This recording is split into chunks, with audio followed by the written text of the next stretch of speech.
लखनऊ में online gaming और betting के कर्ज में डूबे एक बेटे ने अपनी मां की हत्या कर दी। हत्या के बाद बेटे ने खुद के अपहरण की झूठी कहानी सुनाई। क्या है ये पूरा मामला, देखिए इस रिपोर्ट में।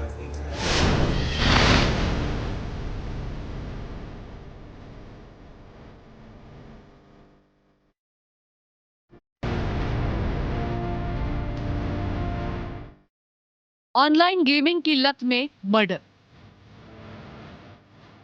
धारदार हथियार से मां के सीने पर वार। लखनऊ में बेटे ने मां की जान ली। ऑनलाइन गेमिंग की लत में बेटा बना हैवान। पुलिस की गिरफ्त में खड़े इस शख्स पर अपनी ही मां की हत्या का आरोप है। सवाल यह है कि आखिर 20 साल के इस नौजवान ने अपनी मां की हत्या की क्यों? पुलिस की पूछताछ में आरोपी निखिल ने बताया है कि ऑनलाइन गेम में वो 50 लाख रुपए हार चुका था। ऑनलाइन प्लेटफॉर्म से लोन ऐप्स के जरिए उसने लोन लेकर ये रकम चुकाने की कोशिश की, लेकिन अब उसे बकाया चुकाने के लिए पैसों की जरूरत थी और 3 अक्टूबर को वो घर में जेवरात चोरी कर ही रहा था कि उसकी मां कमरे में आ गई। उसे लगा कि मां ने उसे देख लिया, जिसके बाद उसने पास में रखे हथियार से मां की गर्दन और सीने पर वार कर दिया और उनकी हत्या कर दी। इसमें जो मृतका को मारने वाले हैं वो इनके खुद के बेटे निखिल यादव ही थे और इन्होंने अपनी मां की हत्या करने के बाद पुलिस को गुमराह करने के लिए ये साजिश रची थी। इन्होंने बताया है कि जब ये घर पे ज्वेलरी चोरी करने गए थे, अलमारी से ज्वेलरी चोरी कर रहे थे और वहां से निकल के जा रहे थे, तब इन्हें शक था कि इनकी मां को इसके बारे में पता लग गया है, जिसके बाद इन्होंने पास में पड़े पेचकस से उनके गले में पहले पेचकस मारे और उसके बाद पास में पड़े सिलेंडर से उनके सिर पे चोट मारी थी। रेणु का शव खून से लथपथ कमरे में पड़ा मिला।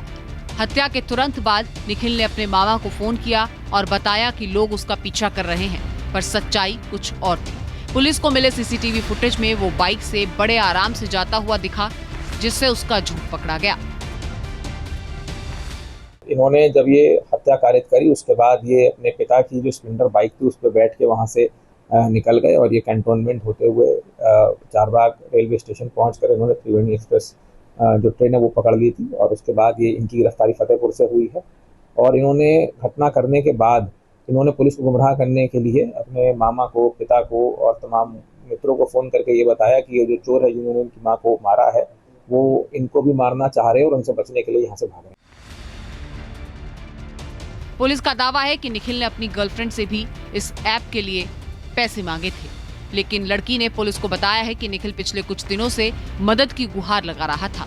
उसने अपने कई दोस्तों से भी उधार मांगने की कोशिश की, पर मदद नहीं मिली। वहीं पुलिस इस बात का पता लगाने में जुटी है कि ऑनलाइन गेमिंग की लत किसने और कैसे उसे लगाई। वो कौन लोग थे जो सट्टेबाजी या ऐप के जरिए उसे लोन दे रहे थे। पुलिस ने कुछ मोबाइल ऐप्स और ऑनलाइन लेन देन का डेटा भी जब्त कर लिया है। Team news nation. जहां भक्ति है हर शब्द में, कथाओं में छुपे हैं दिव्य रहस्य और ज्योतिष देता है जीवन को दिशा। धर्म से जुड़ी हर बातों को जानने के लिए हमारे चैनल स्तुति को सब्सक्राइब करें। चैनल पर जाने के लिए इस लिंक पर क्लिक करें।